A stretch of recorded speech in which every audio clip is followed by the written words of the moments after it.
Police মন্ত্রী নিজে ব্যর্থ, উত্তর দেওয়ার মতন যোগ্যতা হারিয়ে ফেলেছেন বলে তিনি পুলিশ কর্মী অথবা অফিসার তার স্ত্রীদের রাজনীতির অঙ্গনে টেনে নিয়ে আসলেন, এটা খুব সমীচীন হয়েছে বলে মনে হয় না। তবে পুলিশ আধিকারিকদের যে ভাষাতেই হোক, যেভাবে নিন্দা করা হচ্ছে, ঘোরতর বিরোধিতা করা উচিত। বিরোধী দলনেতা যেভাবে বলেছেন কখনোই তাকে সমর্থন করা যায় না, তার প্রতিবাদ অবশ্যই হওয়া উচিত। কিন্তু তার প্রতিবাদ যারা করেছেন আধিকারিকরা বেশ করেছেন, কিন্তু অনুব্রত মণ্ডল যে অশালীন কথা বললেন পুলিশ আধিকারিকদের সম্পর্কে, এবং তারপরে অনুব্রত মণ্ডল সম্পর্কে সরকার কিছু না বলে পুলিশ মন্ত্রী তাকে প্রমোশন দিলেন, সভাপতি করে দিলেন জেলার, সেই ব্যাপারে যদি আধিকারিকরা বা আধিকারিকের স্ত্রীরা যদি কিছু না বলেন, তাহলে মনে হবে যে মুখ্যমন্ত্রী বা পুলিশ মন্ত্রী পুলিশ আধিকারিকের স্ত্রীদের রাজনীতির অঙ্গনে নিয়ে আসছেন, যেটা বেঠিক, ঠিক হয়নি। 9 তারিখে শুভেন্দু অধিকারী যেভাবে পুলিশকে উদ্দেশ্য করে কুকথা বলেছেন, আজকে তার প্রতিবাদে পুলিশ কর্মীর স্ত্রীদের একাংশ তারা বিক্ষোভ দেখালেন, প্রতিবাদ দেখালেন শুভেন্দু অধিকারীর আক্রমণ নিয়ে।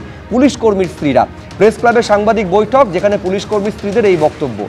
এরপর অনুব্রত মণ্ডলের পুলিশকে আক্রমণের প্রসঙ্গ আসতেই তাল কেটে গেল। পুলিশের উপরে যেভাবে অত্যাচার হচ্ছে, যেভাবে খারাপ ভাষা বলা হচ্ছে, সহ্যের যখন সীমা ছেড়ে গেছে, তখন আমরা আন্দোলনের পথে নামার ব্যবস্থা করছি। যে নবান্ন অভিযানটা হলো, আমাদের যে বিরোধী দলনেতা মাননীয় নগরপাল মহাশয়কে বাজে ভাষায় যেভাবে কথা বলেছে, সেটা তো মানাই যায় না।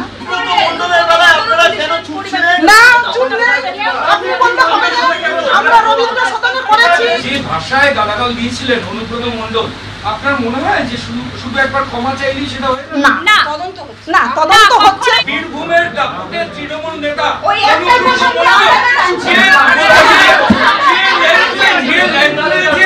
পুলিশের মা বোনেদের বলেছে, সেই সময় আপনারা এটা করলেন না কেন? তখন আপনারা দাদা সেটা করা করলেন না কেন? শুনুন, এটা করা হয়েছে। আপনারা জানেন যে কলকাতা পুলিশ কখনো পিছিয়ে থাকে না, আপনারা এটা তো মানবেন। এই যে কলকাতা পুলিশ পিছিয়ে থাকে না, যদি পিছিয়ে না থাকে তাহলে 14 তারিখ রাত্রেবেলা যে ঘটনা ঘটলো কি করছিলেন? এটা তো শুধু কলকাতা, সব রাজ্যেই হচ্ছে, অন্য রাজ্যে হয় বলে কেন?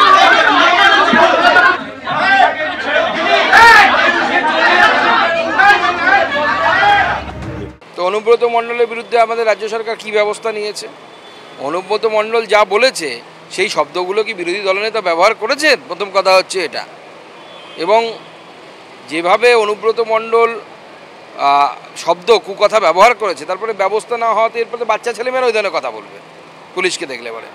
কয়েকজন পুলিশকে তো মানে মাটিতে ফেলে মারা হয়, সেই হিসেবে পরিবারের লোক হিসেবে ওরা উদ্বিগ্ন হয়ে যে বিরোধীরা যেই কথায় কথায় পুলিশকে হামলা করছে, আক্রমণ করছে, কুকথা তো আছে, তার সঙ্গে যে হামলা করছে, সেটাতে তারা উদ্বেগ এবং নিন্দা প্রকাশ করেছে। একজন ব্যক্তি খারাপ কথা বললেন, ব্যক্তিগত পদস্খলন এক জিনিস, আর একটা দল অর্গানাইজড ওয়েতে পুলিশের দিকে লেলিয়ে দিচ্ছে, ক্যাডারদের পুলিশকে মারছে, দুটোর আকাশ পাতাল তফাৎ আছে।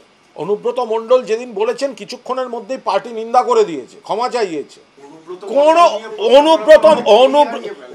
কেন খেয়ালি পারে, ওনার কেউ সিজন পলিটিশিয়ান নয়। যখন তারা দেখছেন একটা লোক খারাপ কথা বললে সেই পার্টি তাকে ক্ষমা চাওয়াচ্ছে, ফলে তাদের আর রাস্তায় নেমে কি বলতে যাবে?